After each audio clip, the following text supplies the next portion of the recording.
If I hadn't taken this picture, all 20 years of photographing him would have had one gigantic piece of that puzzle missing. Hi, I'm Andrew D. Bernstein, the Hall of Fame photographer behind some of the most iconic photos in sports history. I'll start with the Olympics. And I'm curious if you could sort of give like an inside scoop on just the personalities that came out amongst all these superstars all playing together, essentially for the first time on the Dream Team. The bus was always one of the great situations, and this is before the guys, now they all wear headphones and they're all sort of tuned out to each other. But these are the days where the guys were just being guys. Michael probably made some kind of snide joke because looking at everybody's face and knowing Michael and how he was really had a great sense of humor, still does.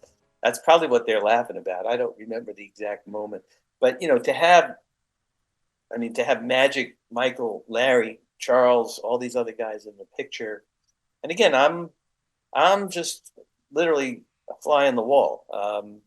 Somebody had a fly swatter. They probably could have, swatted me out of there. But some of these teams were so starstruck by the guys on the Dream Team that literally during the timeouts, during the game, they were like taking pictures with the guys on the court, during the warm-ups or whatever. It was hilarious. This is just a perfect classic moment. Our training camp in Monaco was actually a hotel suite at the Lowe's Hotel in Monaco that Ed Lacerte, the head trainer, had converted into his training room. So there were training tables there. There was, all the stuff the guys needed for their, apparel and their shoes and all that stuff.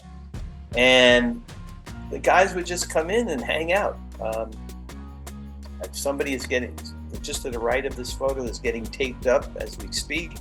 And Magic and Michael just decided to hang out, have a couple of laughs. And I was literally a fly on the wall. Some of my best pictures came from these moments of just being there, being a piece of the furniture, and documenting these guys letting their hair down, so to speak. As he started winning championships and, he became much more famous, he allowed me to be in the inner sanctum, really. I was the only photographer he allowed to shoot his private workouts before the games, be around his family, very private, he and Vanessa with their girls. This is a crazy moment. When a team wins a championship, we photographers all rush on the court. You've seen it a million times. And there's absolute chaos and pandemonium going on. And once things sort of settle down and they do the trophy presentation on the court and they're starting to do interviews, that was my key or my cue to go into the locker room. I was always the first photographer in the locker room for whichever team won the championship. Didn't have to be the Lakers, it was anybody. For 40 years, I was the first photographer in, waiting for the guys to come in as a group, and then the champagne bath starts, and chaos is going on in the locker room, and myself, Nat Butler, Jesse Garibrand, three of us as the team photographers or league photographers for the NBA. We're all looking at each other like, where's Kobe? And where's the trophy? And we kind of panicked because that's our job, is to find the star player, and obviously the trophy has to be somewhere. Going through the labyrinth of the showers, and ended up, literally in the back of the locker room in the shower. And there he is by himself with the trophy, having his moment. And he is so deep into whatever he's thinking about that. And I had asked him later on, were you distracted by this? He goes, absolutely not. Didn't know it. Didn't even have any clue you guys were there. This was a road trip. This is what we call in LA the Grammy road trip, Grammys road trip, because every year the Grammys come into Staples Center, which is now Crypto.com Arena, and they take over the building for 3 weeks. So all the teams have to get out. And the teams go, at that time, it was the Lakers, Clippers, and Kings. They go on each of them a very long road trip, like basically 10 games in 13 days, back-to-backs, the middle of the winter, back east. And the Lakers had just played the night before. This is the middle of that crazy Grammys road trip. They had played the night before in Cleveland.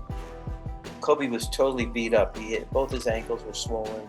He had broken his index finger on his shooting hand, as you can see, like this little coffee cup that he's holding. It's got ice in it, and he's icing his finger. It was broken, I think, in 3 places. Team got to the hotel in New York after playing in Cleveland on a nationally televised game, which was a late start. I think we got to the hotel at 5 a.m.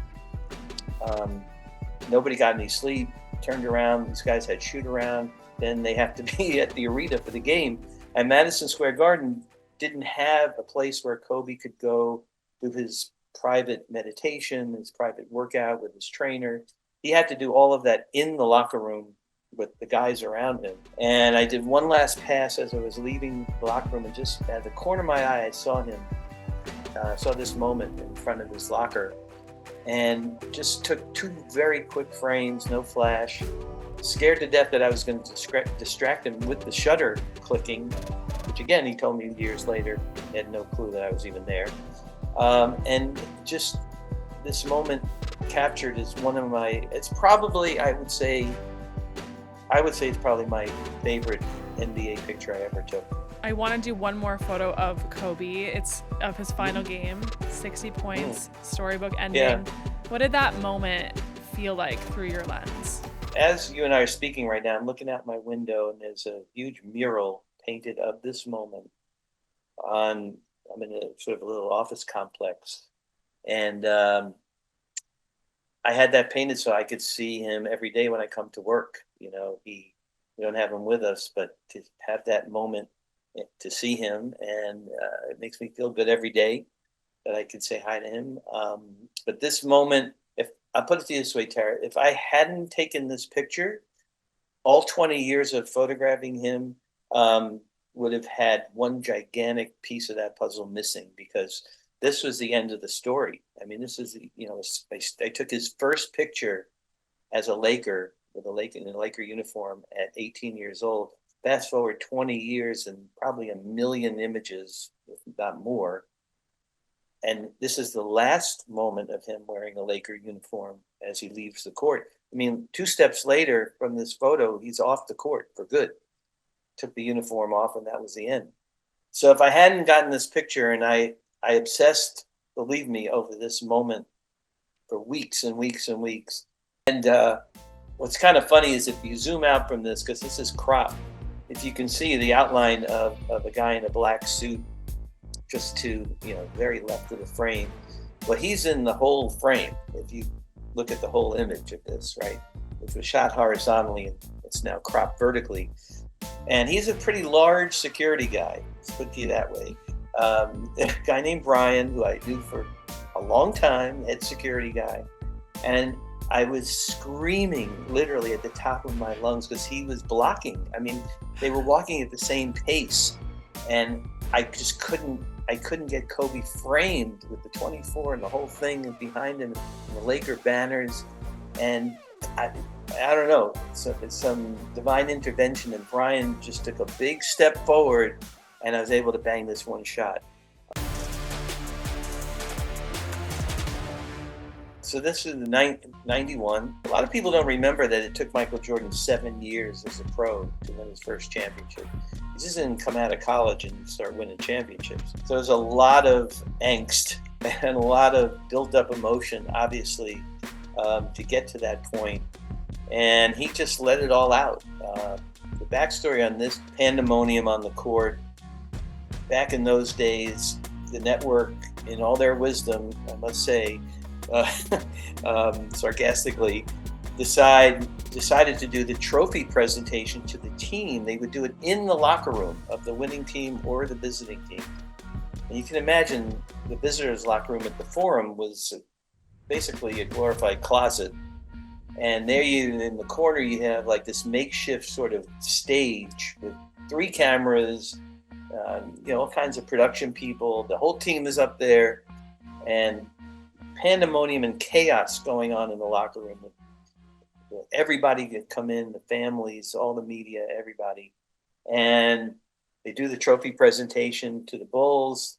David Stern hands the trophy to Jerry Reinsdorf, the owner. And, there's they celebrate, and then the network goes to commercial. And their plan after commercial was to do a one-on-one with Michael.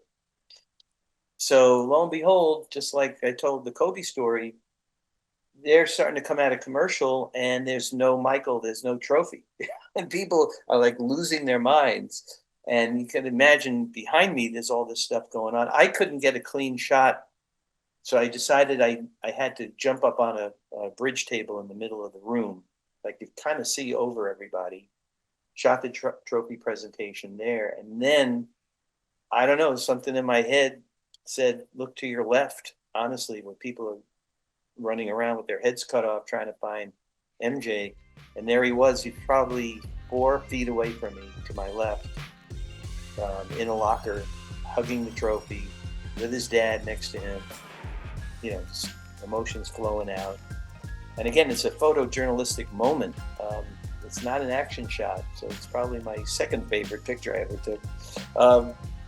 And very meaningful photo. Obviously, Michael's first championship, no one knew that there's going to be 5 more after that, but it was the beginning of this dynasty. And after his dad was murdered, a few years later, I got a call from Michael's office that Michael would like a signed print of that photo to hang in his house or his office, which I did, which was really, so touching and wonderful. This one felt different, yes, because it was like the whole country was rooting for this team. And yes, it was, Canada had 2 teams for a while, and then, of course, we lost Vancouver, went to Memphis. I really, honestly, truly felt, although I was in the city of Toronto, that the entire country was reveling in this incredible moment. And if I went outside, and afterwards in Jurassic Park, that whole patio situation outside the arena, I must have had 300,000 people in there. And everybody was whooping it up, and it was wonderful. It was great. It was to be able to photograph that and document it. Again, I had to pinch myself. And I got to see Kawhi Leonard smile. That was kind of cool. Not many of us would see that at that point. The guy's pretty serious. But behind the scenes, I was instructed to follow Kawhi from the moment he left the court. And that was about almost 3 hours of behind the scenes coverage, all the interviews he did, his family, private moments, of course, with his teammates, everything. And he had let his guard down by that point. Well, I can't believe that was like 31 years ago. That's just insane. Incredible person to be around. I covered Wayne when he was a rookie, I think at 19 for Edmonton. And I was just always in awe of his talent. And here he is, just like magic, just like Kobe, in front of my lens, like every home game. It was unbelievable. So it got to be that season where he was getting really, really close to Gordie Howe's all-time scoring record. And there's a lot of pressure, obviously. And then, of course, going into the locker room afterwards and getting Wayne to hold up the puck. And he was so happy. And I think he was relieved as well. There was just so much pressure on him to break it. But he was great that night. And then a few nights later, I remember they gave him like a Rolls Royce or something on the ice. And it was a whole celebration. And Gordie Howe came out. And it was a nice press conference. And I remember there was a sort of a passing of the torch moment between Gordie and Wayne. And of course, Gordie was Wayne's hero growing up. It was just beautiful to see that and to witness it, and then of course document it.